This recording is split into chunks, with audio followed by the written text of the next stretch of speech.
అందుకే నేను గుడికి వెళ్ళి ఈవిడ తరఫున ఆ దేవుని క్షమాపణలు అడిగి, భగవంతుడా, ఇకనైనా ఈవిడ బుద్ధి మార్చి మంచి అనిపించుకునే మంచి పనులు చేయించు, త్వరలో ఆ ప్రేమ్తో పెళ్లి జరిగేలా చూడు, జాతక దోషాలు తొలగిపోయేలా చెయ్యి అని వేడుకొనొచ్చాను.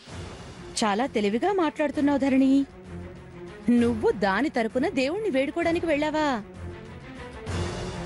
అవును నీలాంబరి గారు. దుర్మార్గులు, దుష్టులు, పాపకార్యాలు చేసేవాళ్లు గుడికి వెళ్ళడానికి జంకుతారు. అందుకే తను వెళ్ళలేదు. వెళ్ళకపోతే తన జీవితం బాగుపడదు, సుఖశాంతులు, సంతోషాలు ఉండవు. అయ్యో పాపం, సాటి ఆడపిల్ల బ్రతుకు అన్యాయం అయిపోతుందే అని జాలిపడి వేడుకున్నాను. నువ్వు నా మీద జాలిపడ్డమేంటి? వెళ్ళి దేవుడికి వేడుకోవడమేంటి?